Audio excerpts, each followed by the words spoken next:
Hi అండి, welcome to my channel. నేను బాగున్నారు, మీరు బాగున్నారా? ఎవరైనా కనుక కొత్తగా నా ఛానల్ చూస్తున్నారైతే నా ఛానల్ని సబ్స్క్రైబ్ చేయండి, సపోర్ట్ చేయండి, షేర్ చేయండి, లైక్ చేయండి. ఈరోజు మన ఛానల్లో మన కిచెన్లో రవ కేసరి తయారు చేస్తున్నామండి. చాలా ఎమ్మీగా మంచి సాఫ్ట్గా ఉండే రవ కేసరి అనమాట. చాలాసేపు ఉన్నా కూడా మంచి సాఫ్ట్గానే ఉంటుంది, అంత మంచిగా ఉంటుంది అనమాట. ఫస్ట్గానే ఒక పాన్ పెట్టుకొని 2 టేబుల్ స్పూన్ ఇక్కడ నెయ్యి వేస్తున్నామండి. నెయ్యి కరిగిపోయిన తర్వాత 2 టేబుల్ స్పూన్ జీడిపప్పు వేసుకొని లైట్ గోల్డెన్ బ్రౌన్ కలర్ వచ్చేదాకా మంచిగా కలుపుతూ ఉండాలన్నమాట. లైట్ గోల్డెన్ బ్రౌన్ కలర్ వచ్చిన తర్వాత నేను ఇందులోకి 1 టేబుల్ స్పూన్ కిస్మిస్ యాడ్ చేస్తున్నారనమాట. ఒకవేళ మీకు కనుక కొంచెం ఎక్కువ డ్రై ఫ్రూట్స్ది లెవెల్ అంటే ఎక్కువ మెజర్మెంట్ వేయాలనుకుంటే మీరు వేయచ్చు. నేనైతే ఇక్కడ ఒక కప్పు చేస్తున్నాం అనమాట. ఒక 3 to 4 మెంబర్స్కి ఉన్న క్వాంటిటీ అనమాట ఇది, అందుకని ఇంత వేస్తున్నాం అనమాట. అడుగు మాడకుండే మంచిగానే ఫ్రై చేసేసుకొని ఒక ప్లేట్లోకి మనం దీన్ని తీసుకుందామండి. చాలా ఎమ్మీగా ఉండాలి రవ కేసరిది. నెక్స్ట్ ప్రాసెస్లోకి మనం ఇంకా వెళ్ళిపోదాం అనమాట. మీలో చాలామందికి తెలుసు ఎలా చెయ్యాలో అనేది, అయినా కూడా నాకు తెలిసినట్టు కూడా నేను చెప్తున్నారు. మీకు తెలిసింది నాకు చెప్పండి, నాకు తెలిసింది మీకు కూడా చెప్తాము. ఇప్పుడు అదే సేమ్ బాండీలోకి ఏం చేస్తున్నామంటే 1 కప్ రవ వేస్తున్నామండి.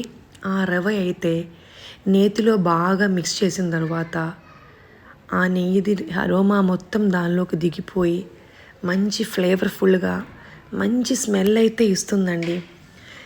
రవ రోస్ట్ అయ్యే కొద్దిగా మంచి స్మెల్ వస్తుంది. సో పచ్చివాసన పోయేదాకా బాగా దాన్నే ఫ్రై చేయాలి. 1 కప్పు రవకి 4 కప్పులు నీళ్ళు వాడుతున్నామండి, బాగా మరగబెట్టిన నీళ్ళు. నేనైతే కెటిల్లో ఇక్కడ ఆల్రెడీ నీళ్ళు మరగబెట్టి ఉంచామన్నమాట. అసలు ఉండలు కట్టకుండే మంచిగానే కలుపుతూ ఉండాలన్నమాట. కప్పుకి 4 కప్పులు వేస్తున్నామండి. ఇక్కడ ఆల్మోస్ట్ మన రవ మంచిగా ఉడికిపోయిందండి. ఇప్పుడు నేను ఇక్కడైతే కప్పుకి కప్పుంపావు షుగర్ వేస్తున్నామండి. ఒకవేళ కనుక మీకు షుగర్ కొంచెం ఎక్కువ, తీపి కొంచెం ఎక్కువ కావాలి అనుకుంటే కప్పు రవకి కప్పున్నర షుగర్ వేయొచ్చండి. మా ఇంటిలో అందరికీ కొంచెం షుగర్ తక్కువ చాలు, అందుకే నేను కప్పుకి కప్పుంపావు వేసామండి. నా దగ్గర అయితే కుంకుమ పువ్వు లేదండి, అయిపోయింది. అందుకని నేను ఈ ఫుడ్ గ్రేడ్ కలర్ వాడుతున్నాను అన్నమాట, లెమన్ ఎల్లోది కలర్. 3 డ్రాప్స్ దాకా వేసామండి. ఇప్పుడు మీరు చూస్తున్నారా, ఇప్పుడు మీరు ఇంటిలో పిల్లల కోసం చేస్తున్నారైతే దయచేసి మీరు ఈ కలర్ వేయొద్దండి. నేను ఈ వీడియో కోసం కాబట్టి వేసామండి. ఇప్పుడైతే మళ్ళీ 1 టేబుల్ స్పూన్ నేను నెయ్యి వేస్తున్నానండి. మన రవ కేసరి మంచిగా రెడీ అయిపోయింది, ఎమ్మీగా సాఫ్టీగా ఉన్నది. ఇప్పుడు మనం దీనిలోకి మన డ్రై ఫ్రూట్స్ యాడ్ చేయాలి. ఎందుకంటే ఇది ఇప్పుడు వీడియో కోసం కాబట్టి ఏంటి, ఈ కలర్ అన్నీ వేస్తేనే కొంచెం వీడియోకి చూసే వాళ్ళకి మీకు అలాగ ఉండదు. లేదు మామూలుగానే పెడితే కనీసం లైక్లు కూడా ఇవ్వరండి, అందుకే నేను చెప్పి పెట్టాను. ఇప్పుడు ఇంటిలో పెట్టినప్పుడు లైక్ చేయడానికి ఇది లేదు కదండి. మన నోటికి టేస్ట్ ఒకటి మాత్రం చాలు, హెల్దీగా టేస్ట్ ఒకటి మాత్రం చాలు. అందుకని మీరు దయచేసి దీనిలో కలర్ వేయొద్దండి. ఇప్పుడు వీడియో లాంటి పర్పస్కి అయితే ఏంటి తప్పదు.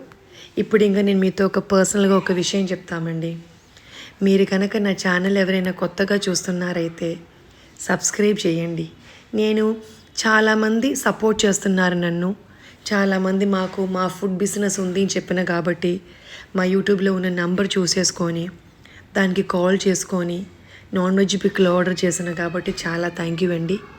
ఈ వరలక్ష్మి వ్రతం ఈ శుక్రవారం కూడా మాకు చాలా ఆర్డర్లు వచ్చింది, బోల్డ్ పూర్ణాలు, తర్వాత గారెలు అన్నీ ఆర్డర్ వచ్చింది. చాలా మంచి కమెంట్స్ చెప్పారు. థ్యాంక్ యూ సో మచ్ అండి మమ్మల్ని సపోర్ట్ చేసి కాబట్టి.